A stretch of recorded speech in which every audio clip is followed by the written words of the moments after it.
Përshëndetje të nderuar zonja dhe zotrinj. Ja ku po ritakohemi sërish me mua Tirona Lili, këtë herë për të ndarë një rrëfim jashtëzakonisht të dhimbshëm. Në thelb sa keq më vjen për familjet shqiptare që nga historia e tyre nuk gjeten asnjëherë ati. Familje të sprovuara, familje të cilat kanë kaluar vështirësi dhe po kalojnë vështirësi nga një jetë ndoshta të cilën nuk e kanë dashur, por u është imponuar që ta zgjedhin. Ndonjëherë mentalitetet të cilat edhe nuk janë tonat, kultura të cilat edhe nuk janë tonat, imponohen shumë në shoqërinë tonë dhe ne duhet të jetojmë ashtu siç tradita dhe kultura thotë. Dhe pikërisht natën e sonte do të sill një rrëfim i cili më ka mbërritur nga një vajzë që po vuan jashtëzakonisht shumë në martesën e saj, sepse babai i saj ishte imponues i kësaj martese nga fakti që vjerin e kishte shok që në fëmijëri dhe për të mos prishur shoqërinë, për të qenë besnik në një shoqërie, ai lidhi në martesë vajzën e tij me të birin e shokut të tij, një martesë e cila në fakt nuk rezulton që të jetë e lumtur dhe një martesë që ka jashtëzakonisht probleme. Përshëndetje i dashur Tiranë. Faleminderit shumë që ke përzgjedhur që të kesh një rubrikë të këtillë ku ne qytetarët e mirë, imagjinoni në çfarë niveli e vë veten, ku ne qytetarët e mirë të tregojmë dhimbjet e jetës tonë. Unë jam një vajzë që sot jetoj në kryeqytet, por kam jetuar në një zonë të largët të Tiranës. Familja ime ishte një familje teje tradicionale që realisht ato nuk janë tradita. Shtypja që mund t'i bësh fëmijës tënd, shtypja që mund t'i bësh gruas tënde, budallalliku që ti do të bësh në shtëpinë tënde, kjo nuk është tradit. Kjo është keq përdorim, thot vajza në fjalë. U rita me frikën se si do t'ishte nesërmja për ne. Do t'ishte dhunë, do t'ishte gjakosje në hund, apo do t'ishte një buzëqeshje, e cila në shtëpinë tonë ishte sikur të ishte e mallkuar dhe nuk zgjaste pothuajse fare.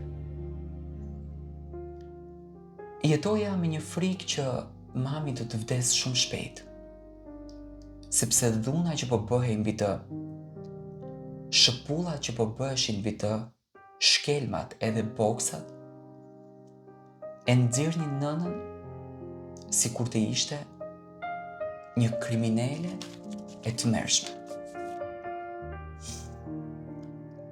Nga tortura që ushtronte i mat tek nëna ime, unë nuk pata fatin që të kisha asnjë motor edhe asnjë vëlla.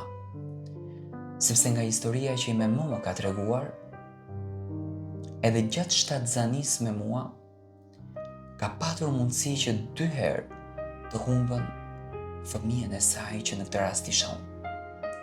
Por kot nuk thonë që Zoti është shumë i madh se çdo gjë në këtë univers, dhe Zoti e kishte shkruar që edhe në të keqen më të madhe, unë të isha pjesë e kësaj jete. Unë nuk them për mami që e kam mami, por them që e kam shoqe dhe që jam personi ditëve më të vështira të saj. Kam menduar që kur unë do të rritesha dhe do bëhesha 20 vjeç, 22 vjeç, lutesha çdo natë para se të fleja që të paktën në këtë kohë kur unë do të kisha forcën, Zoti të ndalonte këtë fuqi tek babai së ushtruari një dhunë të tmerrshme kundër drejt nënës time. Një dhunë që ka lënë pasoja jashtëzakonisht të hidhura te kjo nënë.